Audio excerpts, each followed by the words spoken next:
If I've learned anything over the last few years of Five Nights at Freddy's theorizing, it's that Five Nights at Freddy's as a story is incredibly easy to understand if you just play the games. I've lost myself in trying to find small details to make every little detail fit together, and kind of forgot that Five Nights at Freddy's is a story, one that anyone should be able to pick up and understand. This series wasn't meant to only be consumed by lore heads like myself. It's a series for everyone. So I stood back, opened a new Google Doc, and tried doing this series again. The first chapter of our new story is Golden Freddy, and their importance to the Five Nights at Freddy's story. In the original Five Nights at Freddy's game, the story was a closed narrative. The creator, Scott Cawthon, would express years later that he never planned on making this game or the story that followed. He only had a concept that he expanded as the years went on. One of those original concepts is the ghostly yellow bear, who would appear on rare chances in the original game. If the player would look at the poster on camera 2B, what was once a Freddy poster would have two alternative forms. One showed Freddy trying to rip his head off, while the other showed a yellow version of Freddy. If this poster appeared, then you dropped your camera, you would see a slouched over yellow Freddy costume. It was accompanied by the flashing words,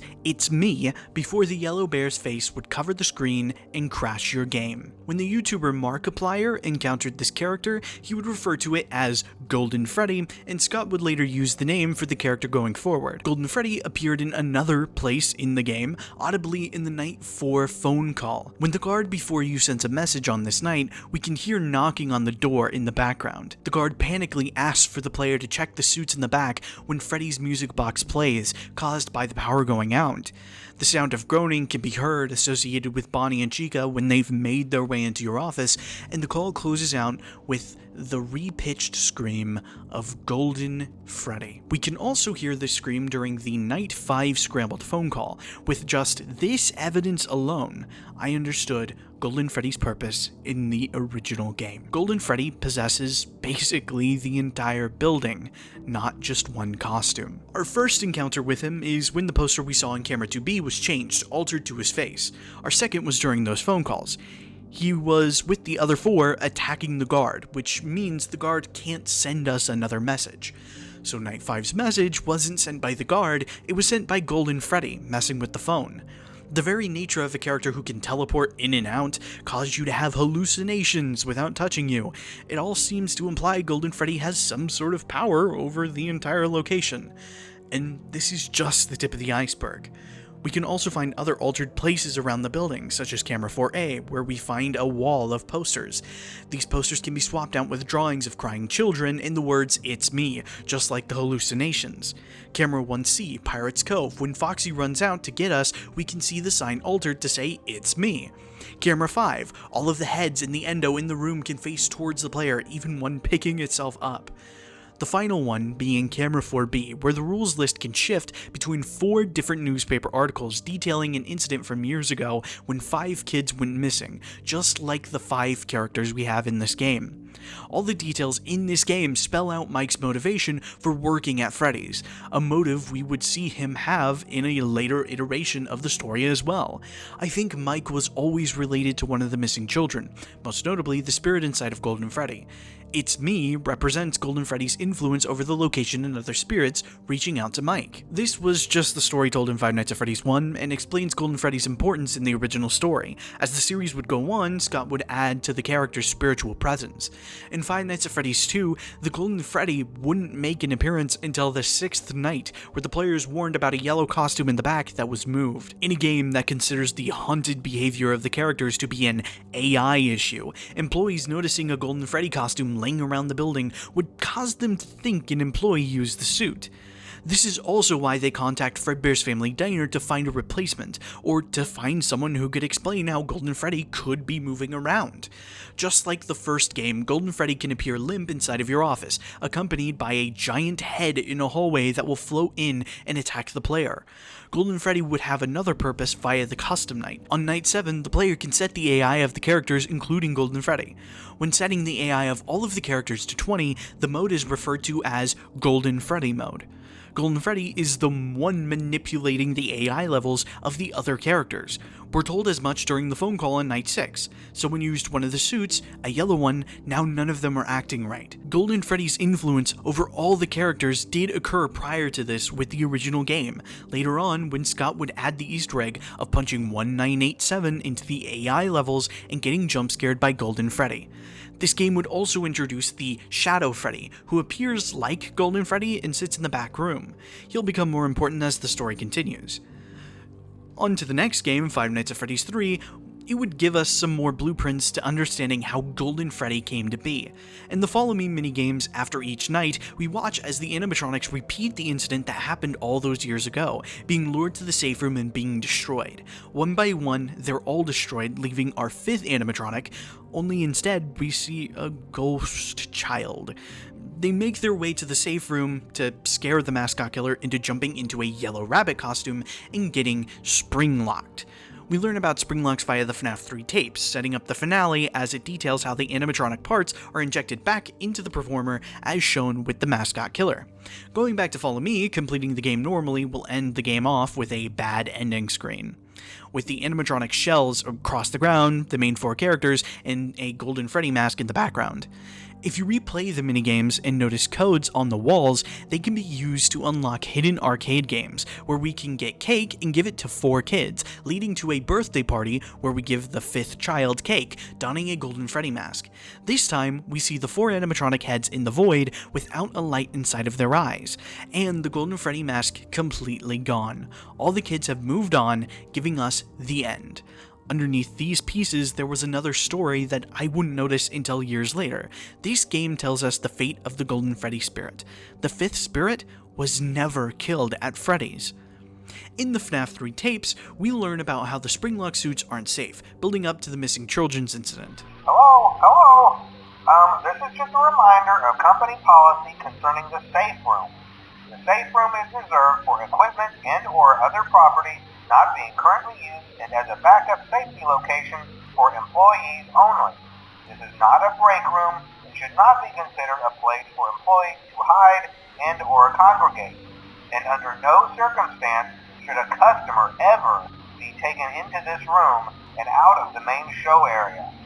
Management has also been made aware that the Spring Bonnie animatronic has been noticeably moved and would like to remind employees that this costume is not safe to wear under any circumstances. Thank you, and remember to smile. You are the face of Freddy Fazbear's Pizza. But did you notice anything wrong with this tape? The tape only refers to one spring-lock suit being moved. It makes no mention of the Golden Freddy suit being moved, because the Golden Freddy child was killed prior to this event. On night 4, the tapes refer to an unfortunate incident at the sister location involving multiple and simultaneous spring lock failures. At the time of release, the only sister location we've been told about was Fredbear's Family Diner in FNAF 2. One of the hidden minigames called Stage 01 depicts Golden Freddy and Spring Bonnie on stage together, before having us glitch through different versions of this location. One of these versions shows us a missing kid. This location isn't a Freddy's, but, say, a sister location where the golden suits were used as the main show. This is Fredbear's Family Diner, and in the FNAF 3 trailer, we can see Springtrap sitting on the ground in a way we've only seen one other character behave, Golden Freddy. Follow Me was meant to be a recreation of the missing children's incident, showing the children getting lured to the safe room and killed by the mascot killer. Again, Golden Freddy, as a spirit, walks into the safe room and convinces the mascot killer to jump into a golden springlock suit, killing him. Because this is how the Golden Freddy spirit was killed, being stuffed into the Golden Freddy springlock suit. This would contradict what FNAF 1 established, as it claimed that there were 5 reports of missing children made from Freddy's, which is where our good friend Shadow Freddy comes into play. During the Stage 01 minigame, we see Golden Freddy and Spring Bonnie on stage. On the 5th version of the minigame, usually called Glitch, we see a purple rabbit spawn next to the golden costume on stage. Like, this shadow rabbit is a reflection of Spring Bonnie, quite literally its shadow. Shadow Freddy is shown to mimic the design of Golden Freddy and roughly imitate its behavior, sitting in the back slumped over like Springtrap and Golden Freddy. So then what's his purpose in Follow Me? Why are the children being lured by Shadow Freddy to the safe room when we know the mascot killer used Spring Bonnie to lure the kids away? We know he's here because the mascot killer is nearby, so if his behavior is consistent, shouldn't he be mimicking Golden Freddy? Well, he is. Again, Follow Me shows the other kids as animatronics walk to the back, but Golden Freddy is a spirit. He doesn't need to be led to where he's going. He already knows how to get there, because he's been there before. A fifth report wasn't of a physical child, it was of the Golden Freddy kid spirit. Because just like is shown, Golden Freddy follows the other four everywhere. He's there in Give Gifts, Give Life, where he's never given a mask by the puppet. He doesn't need it. He's there in Save Them, teleporting around. He's there in both FNAF 1 and 2's gameplay loops, mimicking the designs of the other characters, being withered when the others are withered, classic design when the others are in their classic designs. In the ending of Five Nights at Freddy's 3, when they are still trapped, Golden Freddy is there with them, but vanishes when they vanish. It's only when the four kids are given their cakes and their masks that they come together to give the Golden Freddy kid their birthday party, allowing them to finally move on.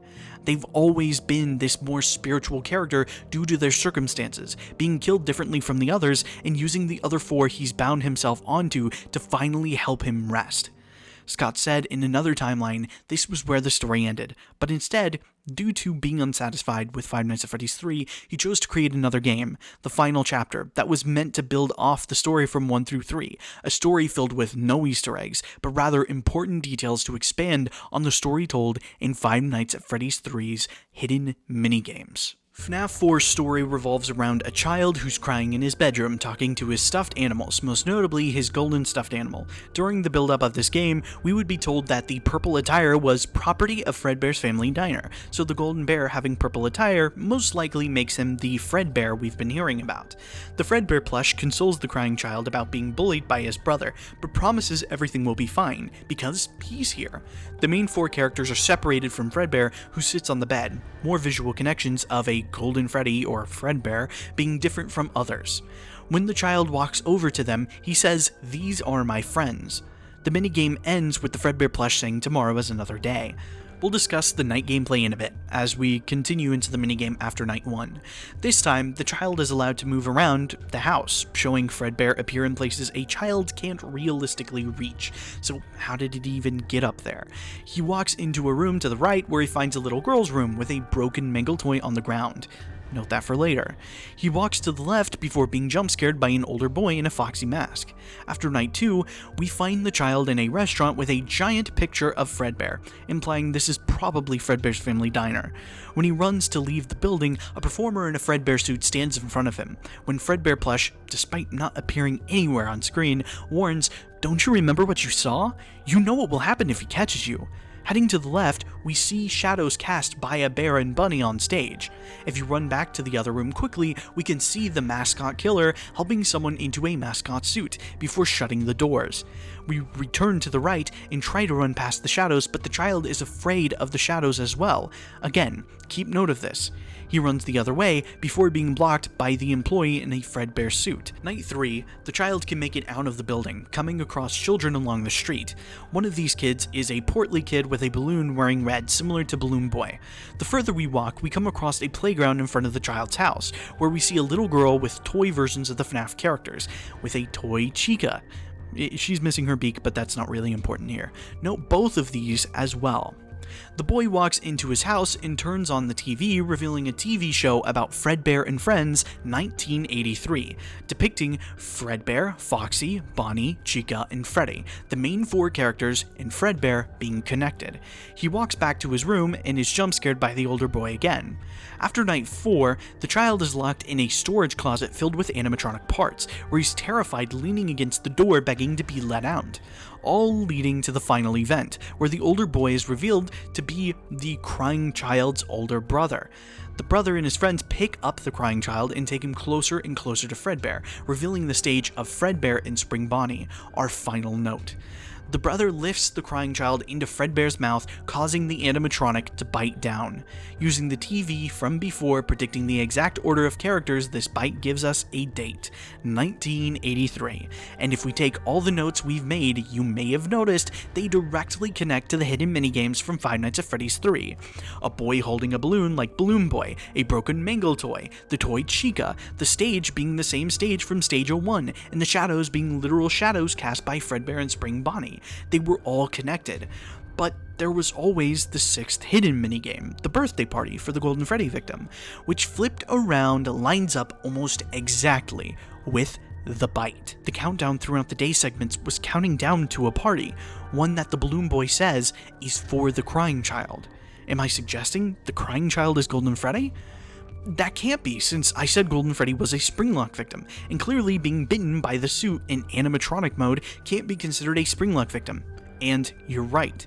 After the bite, we find the Crying Child didn't die as a result of the bite. He sits alone in a void with his stuffed animals, the main 4 in darkness of the void, and the Fredbear plush with him in the spotlight. We hear the older brother speak, apologizing to him. Then the Fredbear plush speaks once more. "You're broken. We are still your friends. Do you still believe that?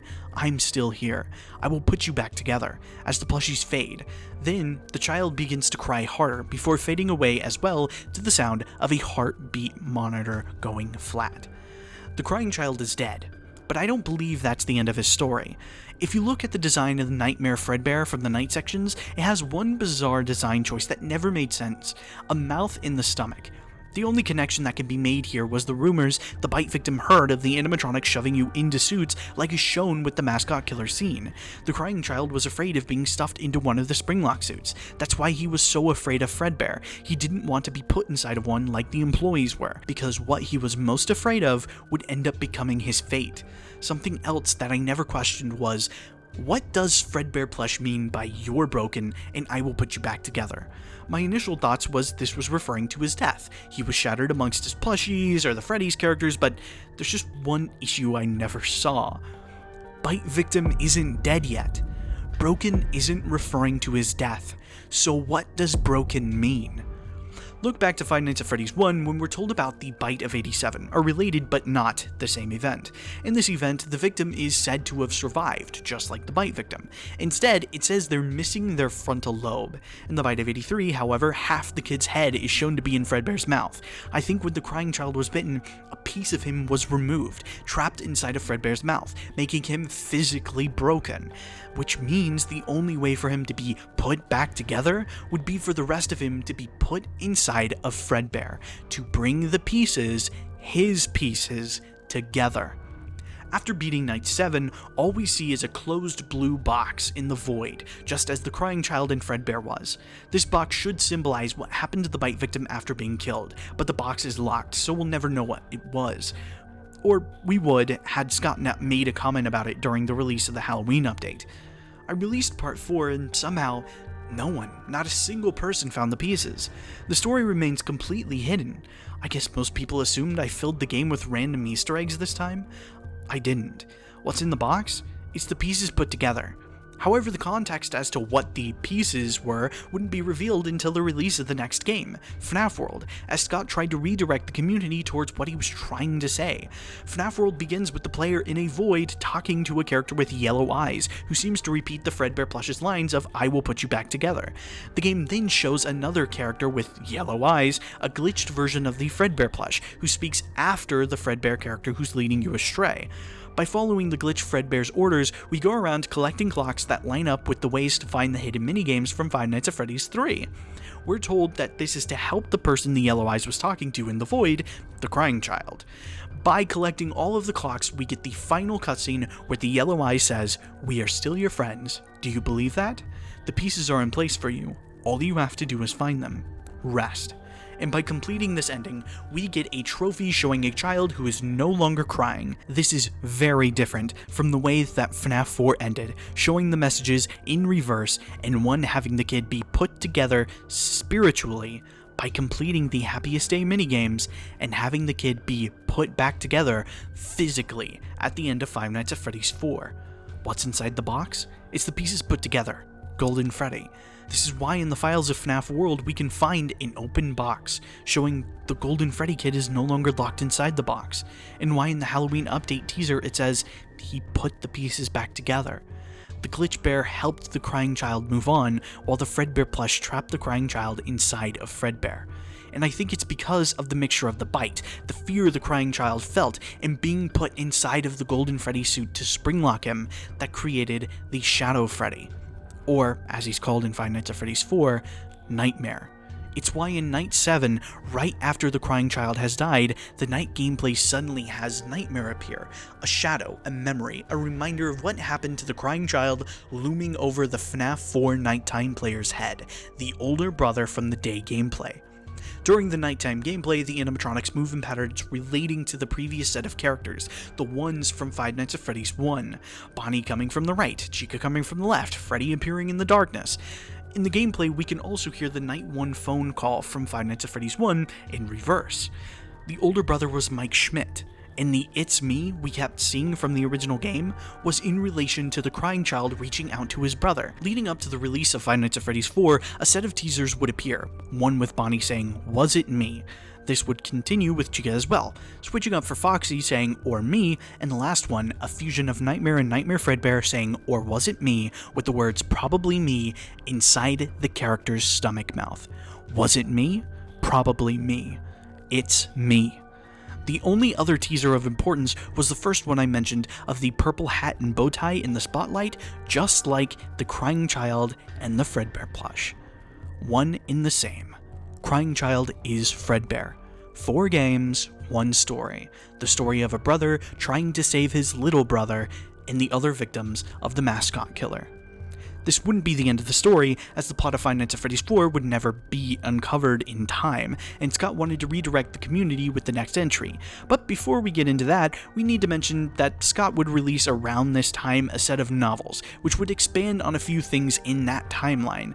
In that timeline, the Golden Freddy kid is a boy called Michael Brooks, who knew the main character Charlie and her friends when they were kids. They make it a point by saying he was taken by the Golden Freddy costume, so a male victim who was taken and killed by Golden Freddy? Huh. This novel would also introduce a character known as William Afton, who killed the kids. This all leads into the 5th game, Sister Location.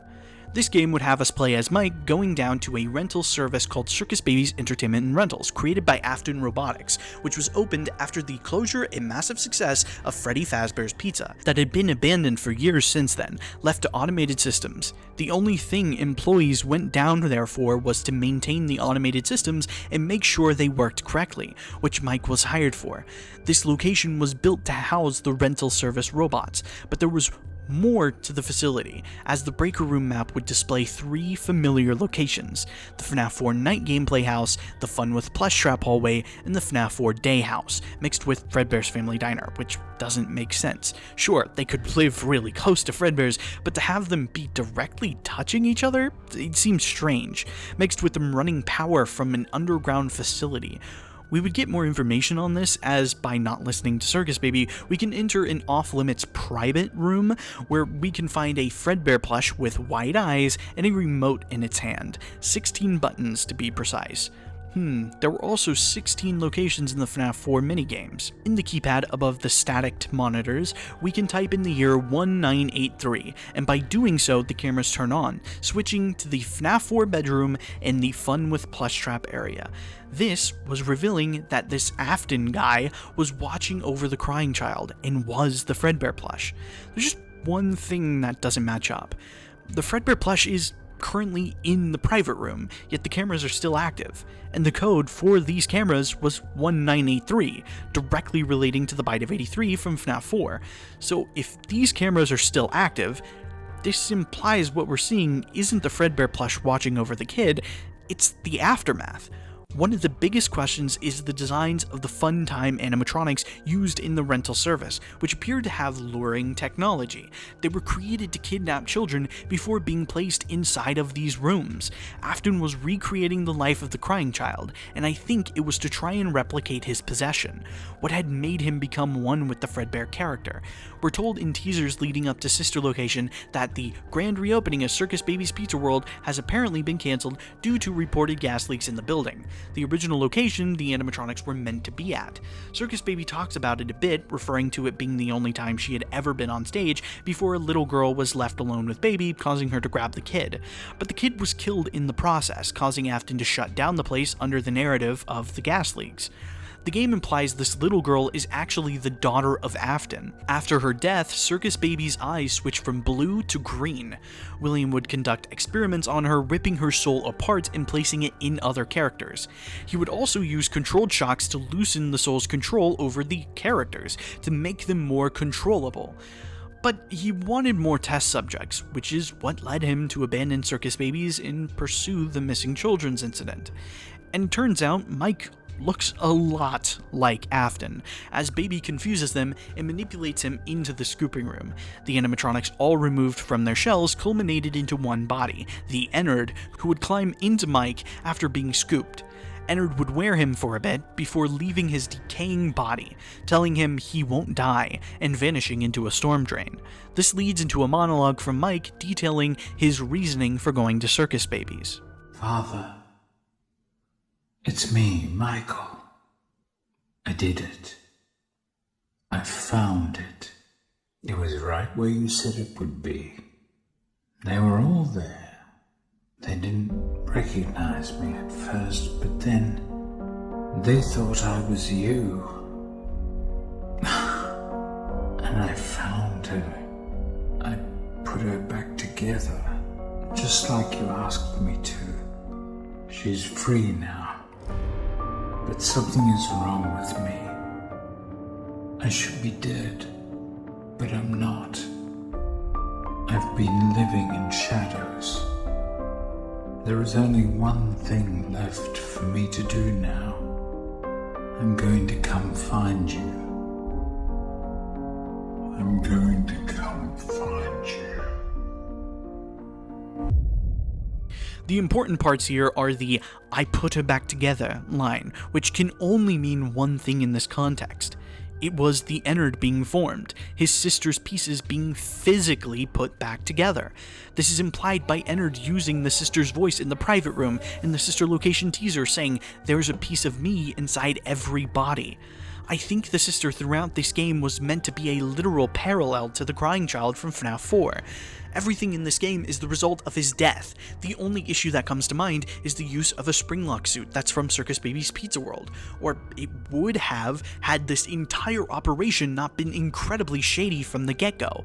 A location where Afton has kidnapped robots and could shut down the place under the narrative of there being a gas leak and no one bats an eye?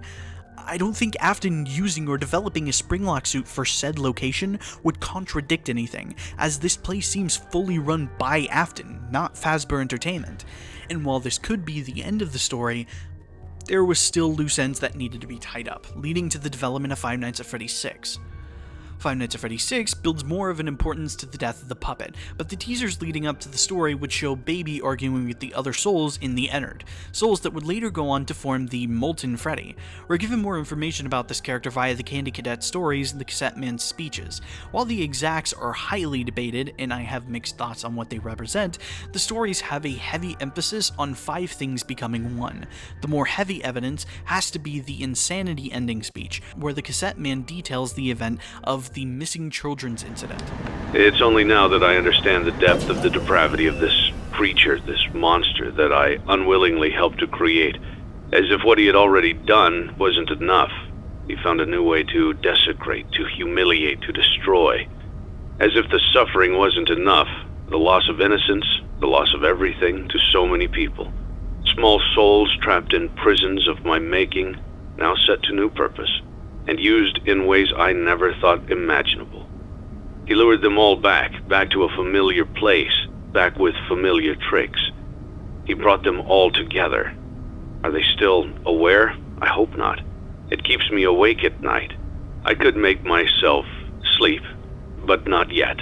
Not until I undo what he has done and heal this wound.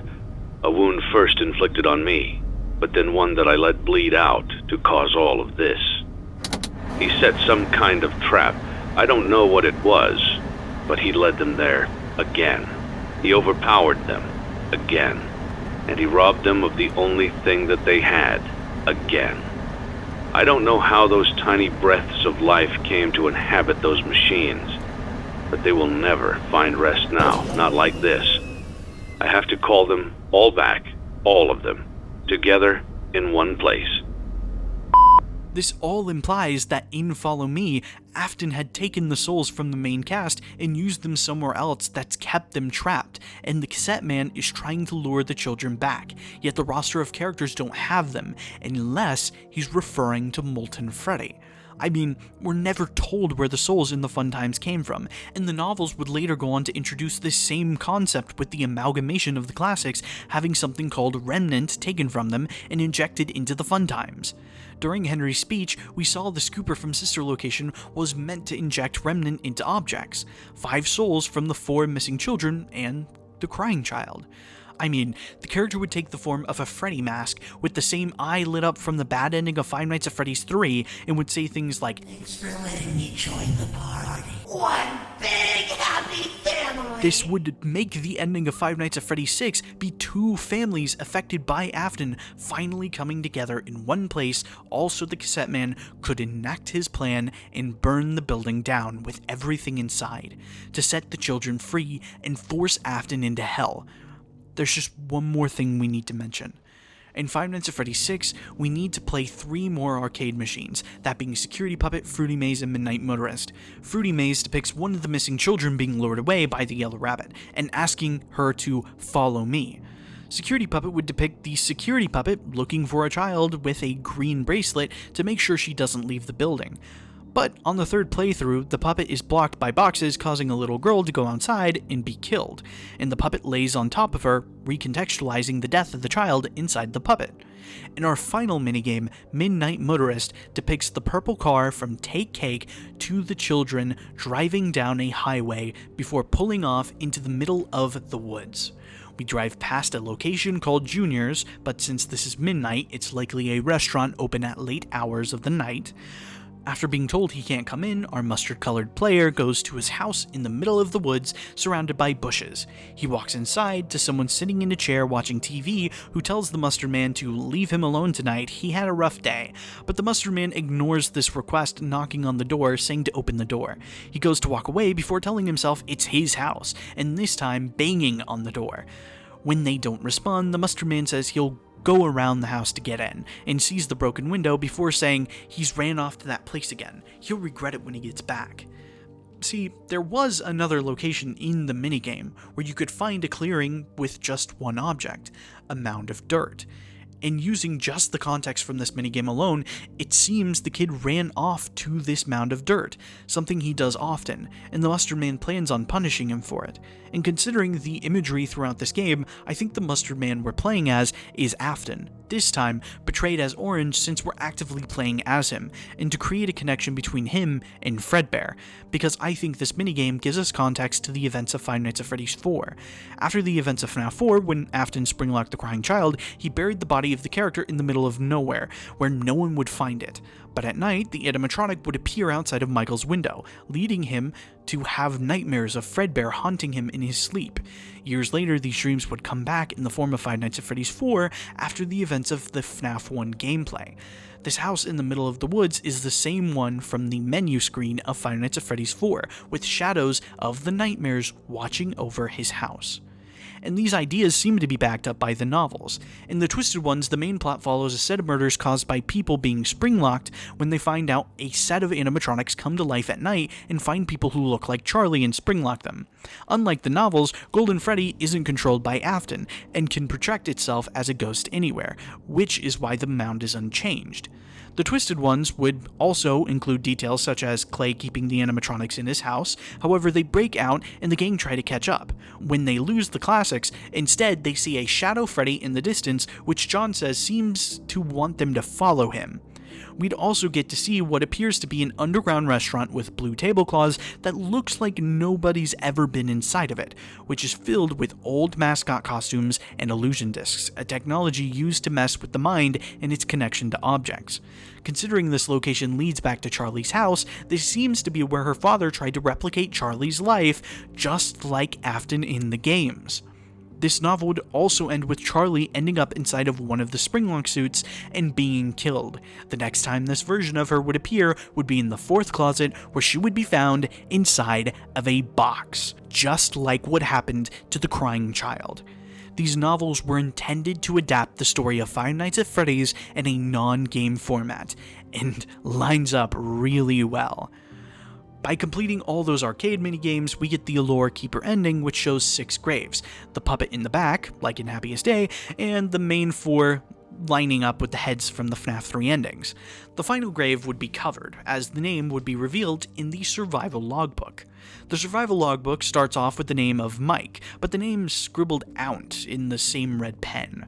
Throughout the book we see 3 people speaking, one in red pen, Mike, one in faded, and one by altering the book. By following the clues left behind by altered page numbers and assistance from Mike, we can plug in a set of 14 digits into the crossword puzzle, which is full of altered text saying, "It's me." When we place the letters, we get the name Cassidy. Considering we have to use altered page letters in an altered crossword, should this name not belong to the person altering the book? The person who the faded text asks for them to say? Directly to a character who talked to a Fredbear plush, had a purple telephone as a kid, and had a party that was for them? All of the evidence in this book seems to suggest Cassidy is the name of the Crying Child.